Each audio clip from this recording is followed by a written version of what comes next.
Queridos irmãos e irmãs,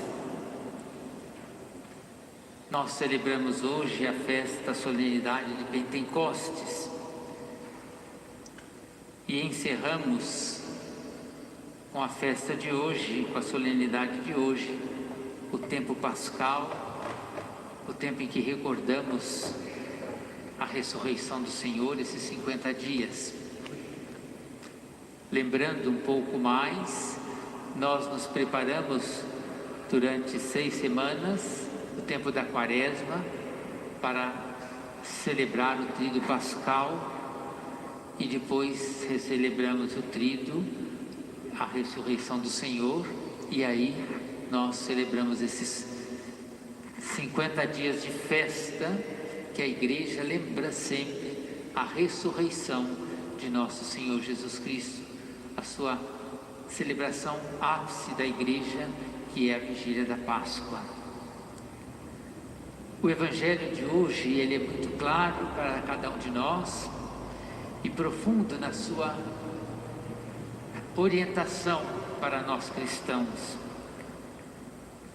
Jesus nos diz: recebei o Espírito Santo. A quem perdoardes os pecados, eles serão perdoados. A quem não os perdoardes, eles serão retidos.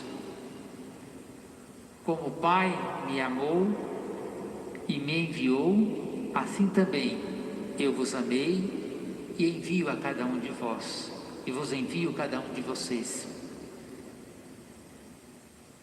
Queridos irmãos e irmãs, são palavras penetrantes, importantes de Jesus, ao mesmo tempo provocadoras a cada um de nós. E movidos por essa palavra, nós queremos nos abrir ao amor de Deus, seu Espírito de amor, para que ele seja derramado, infundido em nossos corações, penetre todo o nosso ser e perpasse as nossas ações. Quem de fato é para nós o Espírito Santo? O que ele faz na Igreja, e se faz na Igreja, tem consequências na vida e na existência de cada um de nós. Olhando a tradição da Igreja e aquilo que está nas Sagradas Escrituras, o Espírito Santo desperta em cada um de nós para que possamos redescobrir no cotidiano da vida a presença do ressuscitado no centro da Igreja, no centro da nossa vida.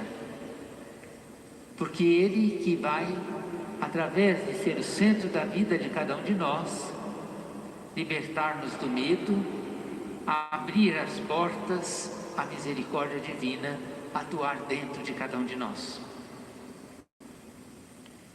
Ele, desde a paixão, morte e ressurreição do Senhor, pouco a pouco, vai preenchendo o seu espaço que lhe é devido, assim como prometeu Jesus.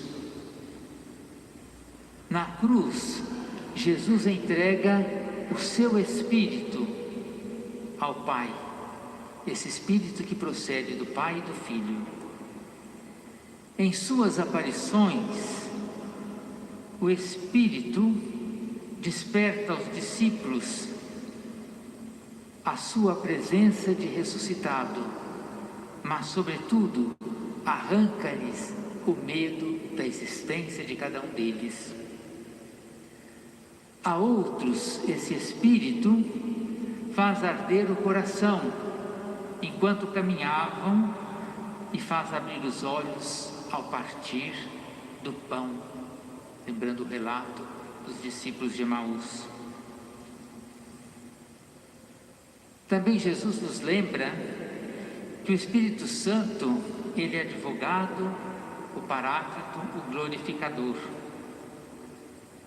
Como advogado e Paráclito, ele nos defende para não nos desviarmos do caminho. como glorificador, é aquele que glorifica a igreja, que nasce hoje do lado aberto de Cristo, na cruz, porque nos ensina a testemunhar toda a verdade que ouviu e aprendeu do Pai e do Filho.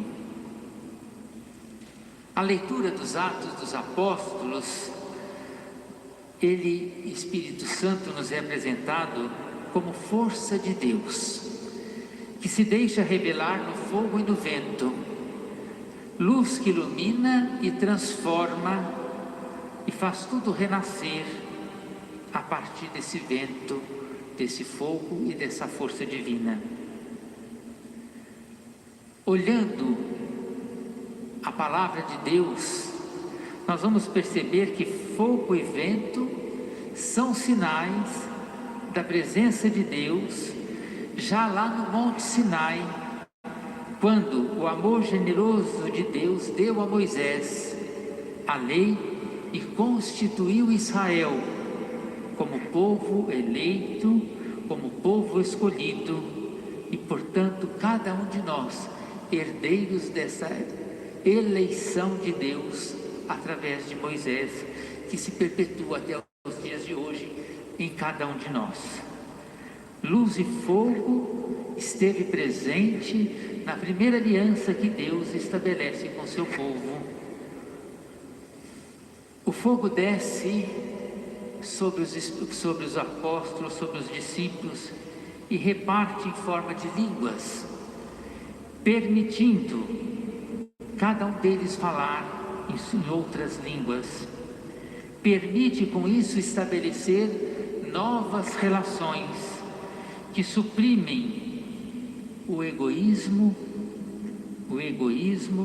a divisão, a discórdia, mas sobretudo o medo que apaga e abafa a fé, a esperança e a misericórdia que Jesus veio nos trazer enquanto esteve conosco no mundo. Na segunda leitura, São Paulo vai nos lembrar que não podemos dizer o nome de Jesus se não formos movidos pelo Espírito Santo, que atua dentro de cada um de nós. Na verdade, São Paulo recorda a todos nós que somos uma comunidade que nasce da riqueza de dons e carismas com a igreja e formando a igreja através do Espírito Santo. Há em nós, e precisamos acreditar nisso, que somos uma variedade de carismas e dons. E esses carismas e dons nos recorda, nos alimenta através da nossa fé, da nossa esperança e do serviço, mas sobretudo através da caridade, que deve ser intensificada e desdobrada nas nossas atitudes e nas nossas ações. Esses carismas e dons de que nos fala São Paulo, nós formamos um só corpo em Cristo Jesus, porque bebemos de um único Espírito que clama: Abba, ó Pai. No Evangelho percebemos a situação em que se encontravam os discípulos após a morte de Jesus. Esse Evangelho é lido no segundo domingo da Páscoa, não o todo, mas o trecho de hoje é uma parte daquele que nós lemos no segundo domingo da Páscoa.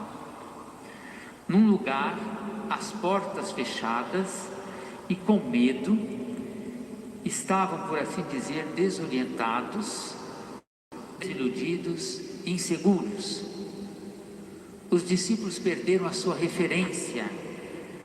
O Senhor Jesus, com quem haviam se identificado e depositado toda a confiança, não se encontrava com eles mais. Morrera numa cruz. Jesus aparece hoje no meio deles, e assim eles redescobrem o centro das suas vidas, sua identidade, sua que momentaneamente havia perdido e se enche de alegria por verem o Senhor.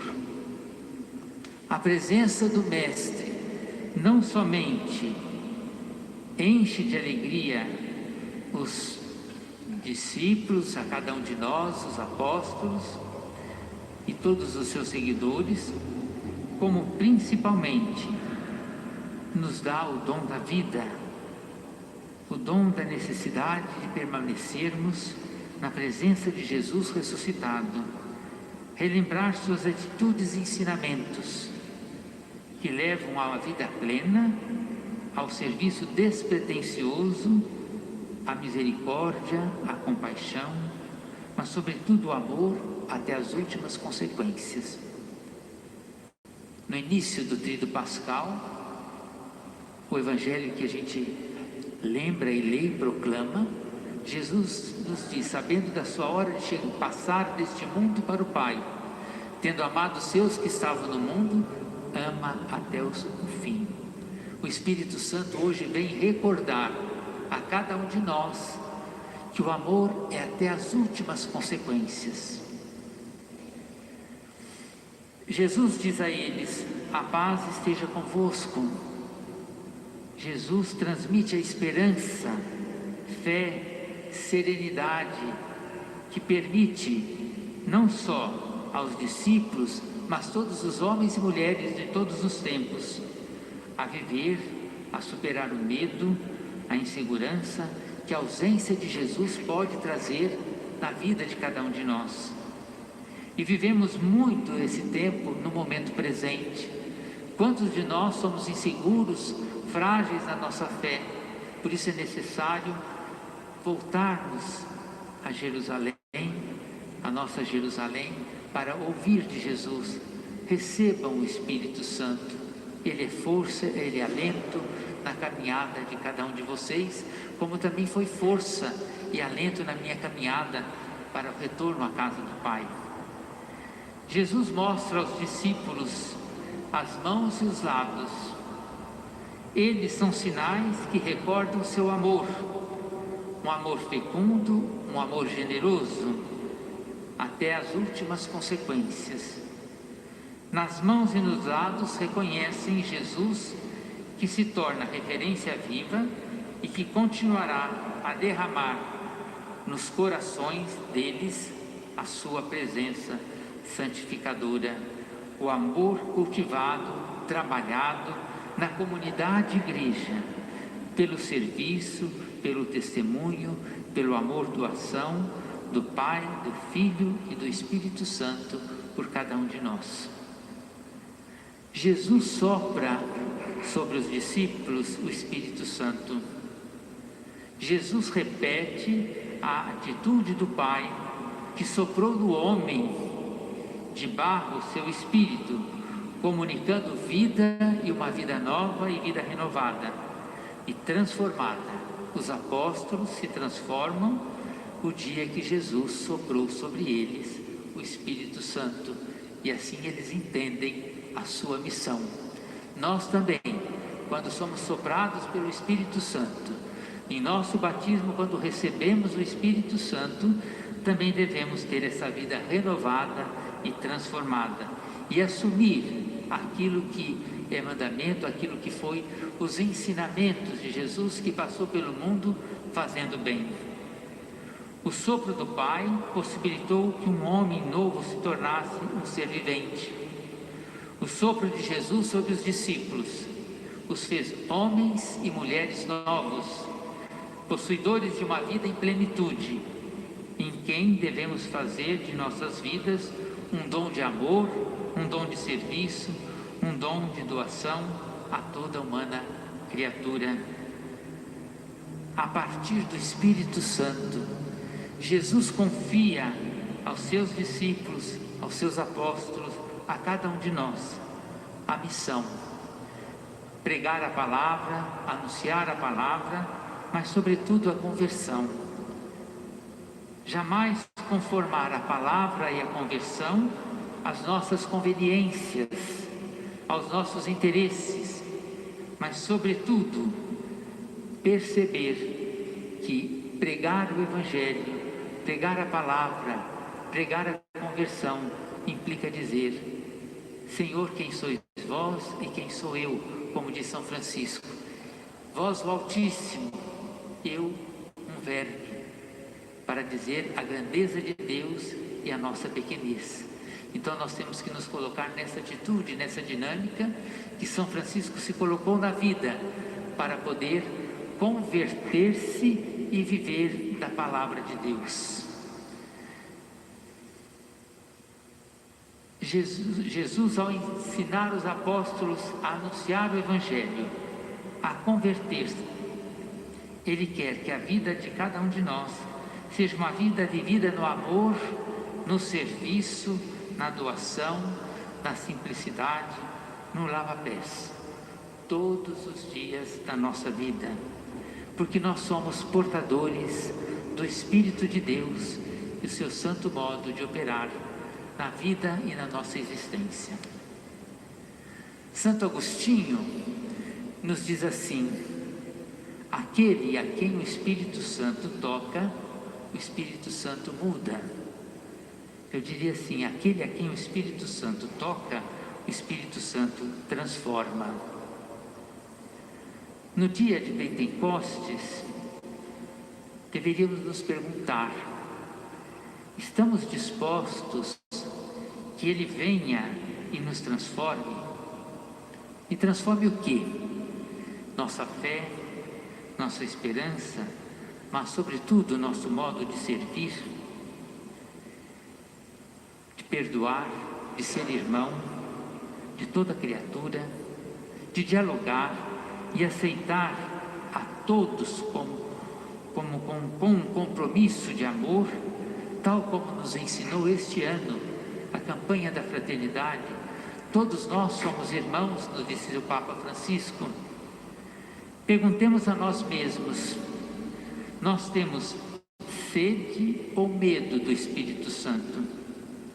Estamos dispostos a deixá-lo nos transformar, nossa existência, nossa vida, como transformou a vida e a caminhada dos primeiros discípulos, dos primeiros apóstolos, a sua existência? Como transformou aquele que se diz o último escolhido e como um abortivo, a vida de Paulo, que de perseguidor da igreja primitiva transforma-se no grande anunciador da palavra e moveu os primeiros apóstolos também a perderem o medo, para anunciar a boa notícia de Jesus vivo e ressuscitado no meio de cada um de nós. Termina-se o tempo da Páscoa. O círio pascal nos deixa momentaneamente, mas Jesus ressuscitado permanece conosco. Ele faz história conosco, Ele caminha conosco, Ele continua sendo caminho, verdade e vida todos os dias da nossa vida, das nossas existências. Ele ainda continua passando pelo mundo fazendo bem, e queremos que Ele faça o bem para nós também fazê-lo como Ele o faz. Essa é a pergunta que o Espírito Santo nos deixa para respondermos nas nossas atitudes, nas nossas histórias que fazemos cotidianamente. Louvado seja nosso Senhor Jesus Cristo. Para sempre seja